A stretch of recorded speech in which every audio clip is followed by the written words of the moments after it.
Have you ever imagined that a simple storage auction, something that seems totally harmless, could open the door to a living nightmare? A couple paid about $240 to buy an abandoned storage unit. Inside were ordinary household items, a washing machine, a bed, a kitchen table. But among the clutter were 2 suitcases wrapped in black plastic bags. And when they opened them, everyone froze in shock. Behind what seemed like an innocent auction lay a haunting story that had been buried for years, a story involving a woman and dark secrets hidden in the shadows. Today, on Crime Documentary Files, we uncover this chilling case. You've probably heard of the show Storage Wars, where people bid on abandoned storage lockers not knowing what's inside, a total gamble of luck and risk. On August 11th, 2022, as the COVID-19 pandemic was finally easing, an online storage auction took place in New Zealand. During that auction, Mr. Hongi and his wife Annie won a bid of 401 New Zealand dollars, around $240 for a unit at Safe Store, a facility packed with random dusty household items. Among the piles of junk, 2 suitcases sealed tightly in black plastic caught their attention. As they pulled them toward the car, a foul, nauseating smell suddenly filled the air, making both of them uneasy. Unable to resist their curiosity, Mr. Hongi stopped the car on the side of the road and decided to take a look inside. When he tore open the first layer of plastic, he discovered 3 more layers beneath, and the stench grew even stronger. He later described it. It smelled like dead rats, only much worse. Some neighbors peered over the fence, assuming he'd found something valuable. But when Mr. Hongi sliced through the final layer, what appeared inside wasn't an object. It was the mummified body of a young boy, dressed in brown pants, a long-sleeved green shirt, and a puffer jacket.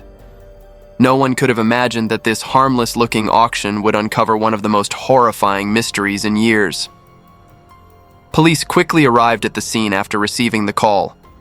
Inside the 2 suitcases were the remains of a young girl and a young boy, both fully clothed and curled up in fetal positions, stuffed tightly inside.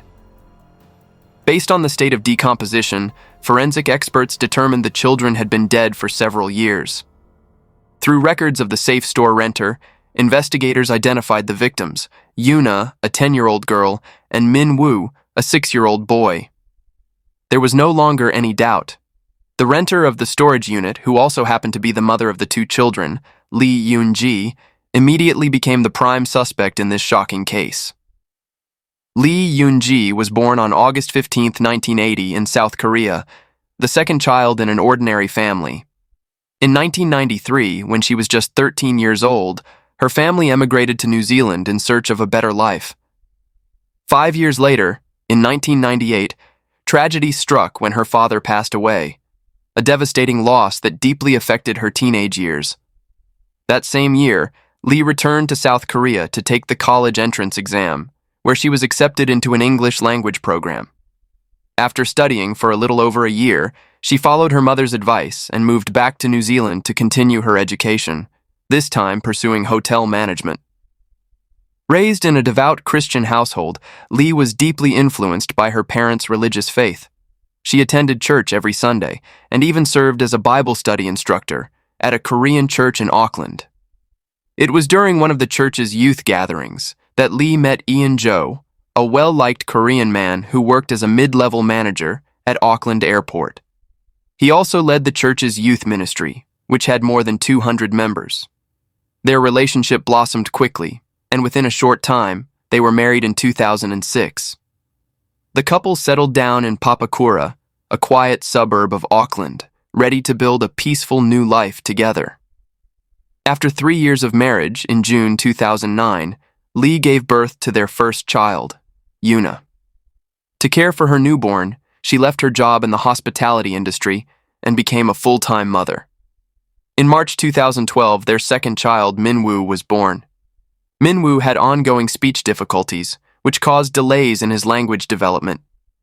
In Lee's eyes, Ian was the perfect husband. Handsome, hardworking, deeply devoted to his family, and respected within their church community. But the deeper the love, the greater the pain when it's lost. What Lee could never have imagined was that the happiness of their small family of 4 would be so short-lived. After 11 years together, in March 2017, Ian was diagnosed with terminal esophageal cancer. The news struck like lightning, shattering both Ian and Lee's world. Clinging to a faint hope, Ian flew back to Seoul, South Korea, to seek help from specialists. But after learning that his condition was beyond treatment, he returned to New Zealand, where he was admitted to a palliative care center to spend his final days. During those desperate weeks, Lee would often call her mother in tears, confessing that if her husband died, she no longer wanted to live either. Fearing for her daughter's mental health, Lee's mother, Chun-ji, left Hamilton and moved to Auckland to take care of her. But when she arrived, she realized Lee's condition was far worse than she had ever imagined. After her husband fell gravely ill, Lee Yoon-ji was no longer the same person. She woke before dawn, spent the entire day at the hospital, and didn't return home until late at night, long after her 2 children were asleep. The gentle smile she once had vanished, replaced by empty eyes, shallow breaths, and endless sighs. Her spirit deteriorated day by day. She sank into deep depression, barely able to care for her young children. On August 1st, 2017, Lee visited a doctor complaining of dizziness and severe insomnia. Strangely, she insisted that Ian's health was improving and that her symptoms had nothing to do with his illness. Believing it was just mild anxiety, the doctor prescribed 60 tranquilizer tablets. But by the end of 2017, tragedy struck. Ian passed away, leaving behind about 300,000 New Zealand dollars in life insurance benefits, roughly 190,000 US dollars. Lee told her mother she didn't want the children to know their father had died. She asked Mrs. Chun-ji to stay home with them on the day of the funeral. At the funeral, friends and relatives immediately noticed that something was terribly off about Lee. She didn't bring her children to the service. Her face was expressionless, blank, almost lifeless. At one point, she was even heard murmuring, "It should have been my children who died, not my husband." Her mother, Chun-ji, realized that the loss had completely shattered her daughter's mind. Lee stopped eating, lost weight rapidly, and avoided any conversation about Ian's death. Whenever someone mentioned his name, or when her children innocently asked about their father, she would snap in anger, shouting at them as if she couldn't bear to confront the pain. What terrified Mrs. Chun-ji most were the moments when Lee said she wanted to take her children with her and end their lives together. She knew her daughter wasn't exaggerating. That fear kept her awake at night, haunted by the thought that a single moment of weakness could lead to an irreversible tragedy. To protect them, Mrs. Chun-ji removed every knife and sharp object from the house. She even hid pesticides and insect killers, doing everything she could to stop her daughter from acting on her darkest thoughts.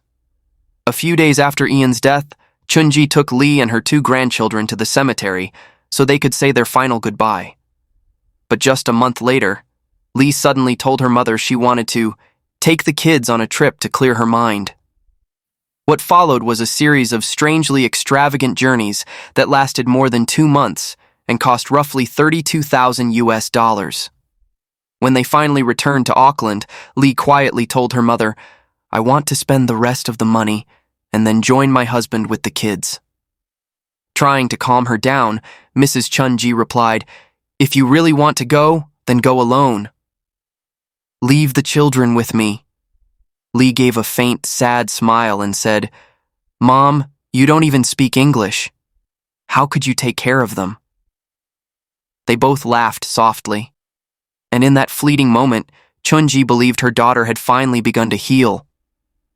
From the moment Lee boarded a flight to South Korea, Mrs. Chun-ji completely lost contact with her daughter. No matter how many calls she made or messages she sent, there was never any reply. Worried, she reached out to Jimmy, Ian's older brother, hoping he might know something. Jimmy told her that the last time he saw Lee and the children was in April 2018. Just a few days earlier, he had dropped by Lee's house, but when he arrived, it was completely empty. The furniture was gone, the rooms were bare, as if the entire family had vanished overnight. At first, Jimmy assumed Lee had simply moved to a new home with the kids, but after asking around, he realized that no one knew where they had gone. The truth was far darker.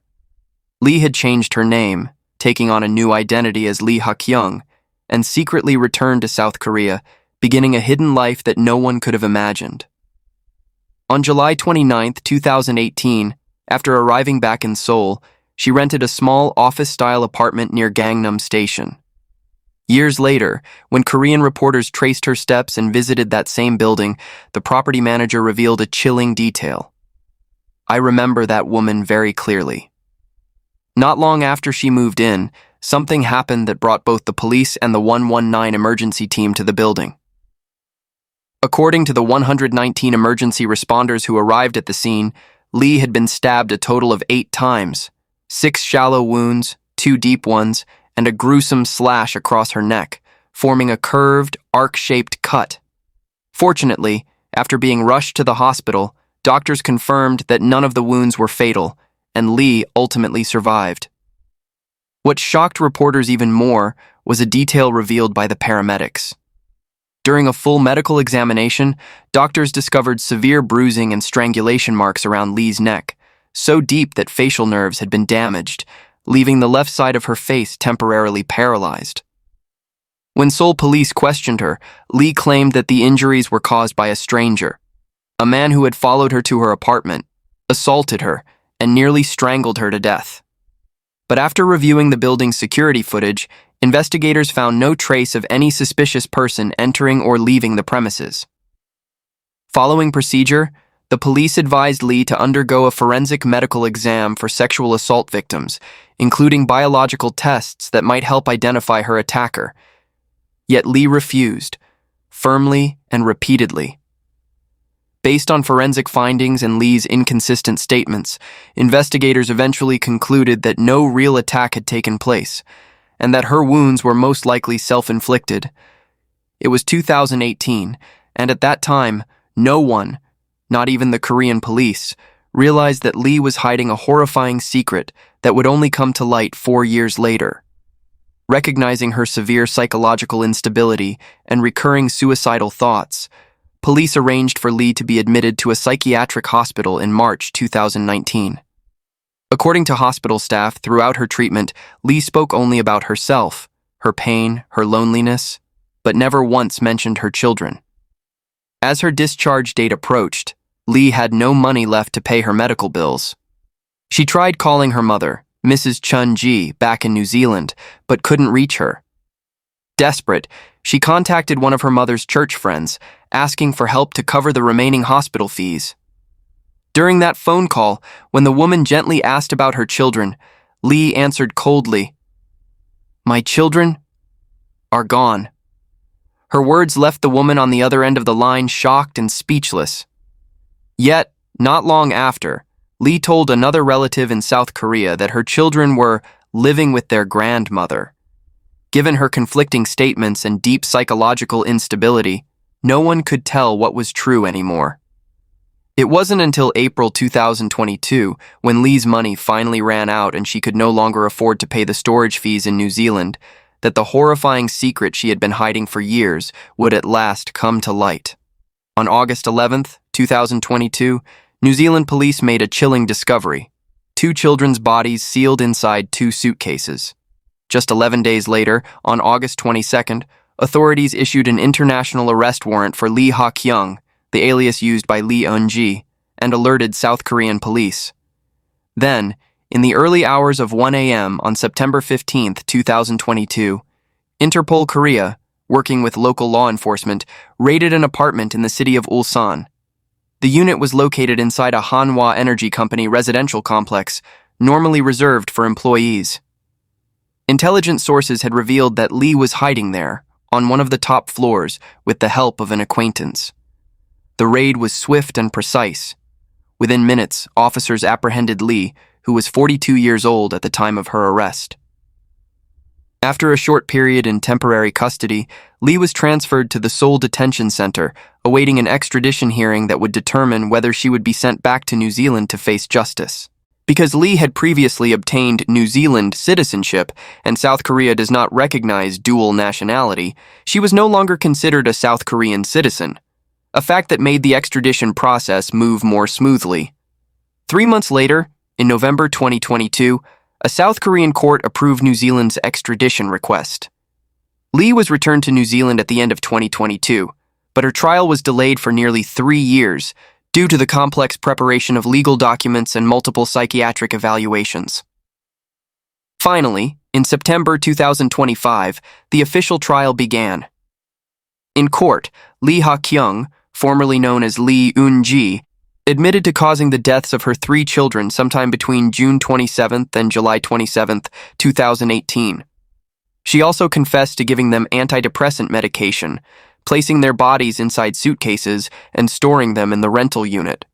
However, Lee denied premeditated murder, insisting that at the time she was in a state of complete psychological breakdown and had lost control of her actions. Thus, the central question before the jury was this: did Lee truly lack the ability to understand or control her actions when the crime occurred? Or was she fully aware of what she was doing? In court, Lee admitted that she was the one who caused her children's deaths. She testified that after they passed away, she wrapped their bodies herself, layer by layer. 3 plastic bags, each tightly sealed, before placing them inside suitcases, locking them shut, and wrapping the cases again in heavy plastic secured with tape. In a state of deep psychological collapse, Lee said she believed that the best thing for her family was to leave this world together, sparing her children from what she saw as a hopeless future. Dr. Helen Posen, a forensic pathologist with the New Zealand Institute of Public and Forensic Health, conducted the autopsies on the 2 children. Her independent report revealed that both Yuna and Minwoo tested positive for nortriptyline, an antidepressant. Taken in excessive doses, nortriptyline can be fatal. However, because the bodies had been sealed inside the suitcases for several years, determining the exact cause of death, whether from overdose, suffocation, or another factor, was impossible. What could be confirmed was that no external injuries were found on either child. During the trial, a forensic accountant for the prosecution told the jury that Lee's credit card spending skyrocketed by 1,397% after her husband's death, jumping from about 800 New Zealand dollars per month to nearly 12,000 New Zealand dollars per month, not including funeral expenses. Much of that spending went toward international flights and luxury 5-star hotels. Between July 2018, when Lee sent the suitcases to the storage unit, and April 2022, when she stopped paying the fees, she had paid 16,330 New Zealand dollars to SafeStore. The prosecutor argued that Lee's actions after her children's deaths, renting a storage unit, transporting their bodies, changing her name, and even flying business class back to South Korea at the end of July 2018, all pointed to someone who fully understood what she had done and knew it was wrong. He added that one of the children's final moments may have been spent playing Minecraft on a PlayStation console. Police digital forensics experts presented their findings, showing that the last recorded activity on the console occurred on June 27, 2018, from 2 user accounts named Hero Minwoo and Princess Yuna, 35. At 10:53 a.m., the PlayStation account Hero Minwoo earned a Minecraft achievement trophy. Then, at 12:07 p.m., another trophy appeared, this time from Princess Yuna, 35. These timestamps were later confirmed as the final digital traces, proving that both children were still alive at that moment. It's heartbreaking to imagine that, on that ordinary afternoon, the 2 children were still happily playing Minecraft, unaware that the coming night would be their last, and that the person who would take their lives was their own mother. Throughout the trial, more than 40 witnesses and experts were called by the prosecution to testify, while the defense presented only 1 witness.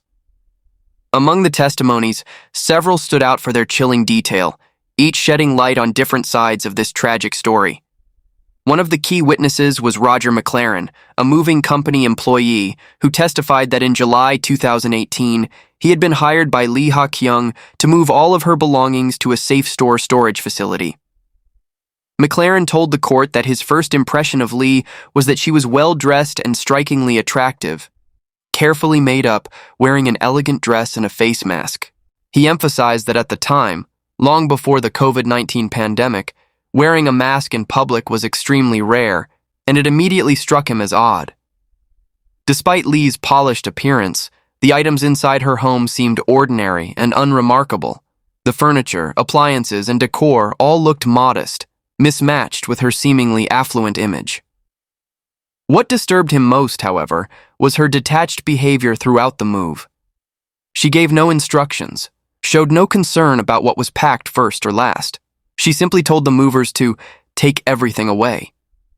McLaren recalled that during the packing process, he noticed 2 large suitcases placed in the very back of the house. He said they were hidden beneath layers of trash bags and household clutter, making them almost impossible to notice unless other items were moved first. When he and his crew began clearing that section, a strong, foul odor filled the air, so overpowering that he had to cover his nose. When he tried to lift one of the suitcases, he realized it was incredibly heavy, at least 110 pounds, around 50 kilograms, far too heavy for one person to carry alone. He had to ask a coworker for help to move it. With his voice trembling on the stand, McLaren recalled, "I even joked with my colleague, 'Man, this thing's so heavy. What if there's a body inside?' I never thought that joke would come true." The courtroom fell silent for several seconds. The chilling weight of his words, and the fact that he had unknowingly carried the suitcases containing the children's remains, left everyone speechless. The next witness was Jimmy Joe, the older brother of Ian Joe, Lee's late husband. Jimmy testified that during Ian's battle with terminal esophageal cancer, he had traveled back to South Korea for treatment, but throughout that time, Lee never once brought the children to visit their father. It was only after repeated pleas from relatives that she reluctantly agreed to take them to the hospice center, just days before Ian passed away. Jimmy Joe also testified that on April 26, 2018, he and his wife went to visit Lee's home after hearing that her children had stopped attending school. When they arrived, they learned that Lee had just returned to New Zealand after taking the children on an extended trip abroad. Jimmy recalled that when he visited that day, Lee seemed distant but calm. She told him quietly that her children were going through a difficult time, and that she didn't want anyone to interfere. When he offered financial help or assistance with caring for the kids, Lee refused, insisting that everything was fine and that she could manage on her own. He remembered that Lee was well-dressed, wearing light makeup, and that her home was clean and orderly. Nothing seemed out of place. There were no signs of chaos, stress, or crisis. As he told the court, she looked a little tired, maybe a bit down, but still just like any other person. I never imagined anything terrible was about to happen. Before leaving, Jimmy took a photo of the 2 children as a keepsake. Holding back tears on the witness stand, he said, "I didn't know. That would be the last picture of them alive." Another witness, Sophie Dunn, a grief counselor at the hospice center where Ian had been treated, also testified. She first met Lee on November 16, 2017, when Ian's condition had already become critical. Dunn recalled that Lee appeared devastated and angry. She spoke of the pain of watching her husband's body weaken day by day, of losing not just the man she loved, but her family and her future. Lee told her she had prayed countless times to God, but had received no answer. Dunn told the court in a low voice, she said her faith had collapsed. She didn't know how she would go on living after her husband died later in the trial. Mary Robinson, a veteran teacher with more than 40 years of experience, took the stand as a witness for the prosecution. Her voice trembled as she spoke. She had been the teacher of both Yuna and Minwoo. Tears welled in her eyes, and she had to pause several times to compose herself. Yuna and Minwoo were kind, polite, and truly lovely children, she said softly. Both were excellent students, respected and loved by everyone. She remembered the first time she met Yuna, a tiny 5-year-old girl who always greeted her teachers with a bright smile and a gentle bow each morning. When speaking about Lee and her late husband Ian, Mary said they had always been attentive, caring parents, often checking in on their children's progress and expressing genuine concern for their well-being. She recalled that Lee frequently worried about Min-woo's speech impediment, afraid he might be teased or bullied at school. But, as Mary explained, Min-woo was cheerful and well-liked, always smiling, laughing, and eager to play Minecraft with his friends. He was a bright, energetic boy full of life. Then, everything began to change. After Ian's illness worsened, Mary noticed Min-woo growing quieter. He spoke less, his laughter faded, and his eyes began to carry a sadness far beyond his age. With a trembling voice, teacher Mary Robinson recalled the last time she saw Lee Ha-kyung. It was November 2017, just weeks after Lee's husband, Ian, had passed away. That day, Lee came to the school to pick up her 2 children. She told Mary that it would be their final day in class. Lee explained that she was planning to take Yuna and Min-woo on a trip to Australia's Gold Coast to give them a few happy memories after such a difficult period, and that after the trip, she intended to move back to South Korea, where her family could help her, and the children would have a better environment to grow up in.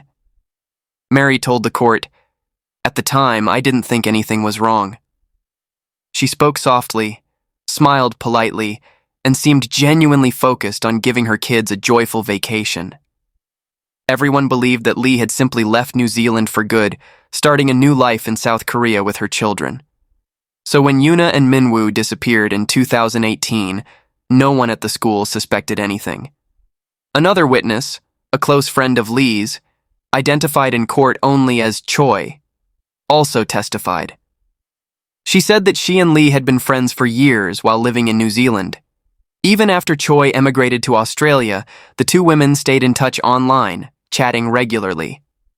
Throughout all that time, Lee never once mentioned that her husband Ian was suffering from cancer.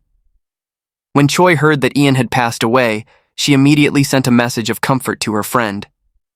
"My dear sister, my heart aches when I think about your pain. Whenever you feel like talking, just message me. I'll call you right away." Choi told the court, "From what I knew, Lee showed absolutely no signs of mental illness. She was cheerful, always smiling, often joking. She seemed completely normal. However, not long after Ian's funeral, Lee flew to Australia to meet Choi in person. The 2 had dinner together at a restaurant on the Gold Coast. According to Choi, Lee appeared calm and composed, but there was something underneath. A sense that she was trying to block out reality, to deny the truth that her husband was gone. At first, she didn't want to talk about Ian, Choi recalled. "I felt like she just wanted to erase everything that had happened." Then, in the middle of their meal, Lee said something that froze me in place. "I just wish," Lee whispered, "that the plane carrying me and my kids to Australia had crashed into the sea. That way, the 3 of us could have died together." Choi paused before adding another chilling quote. She said, "If my children could die instead of Ian, maybe I wouldn't have to suffer like this." Choi told the court she had sat there staring at her friend in shock, unable to believe that the woman who had once been so bright, optimistic, and full of laughter could say something so dark, so final. During the trial, Mrs. Chun-ji, Lee's mother, also took the stand. She answered every question, from both the prosecution and the defense, with calm, weary honesty. She recounted that on June 13th, 2022, she received a phone call from a pastor in South Korea, informing her that Lee was hospitalized and needed a family member to help cover medical expenses. Over the phone, Mrs. Chun-ji asked her daughter about the children, where they were, how they were doing. But Lee's answer left her stunned. "I don't have any children."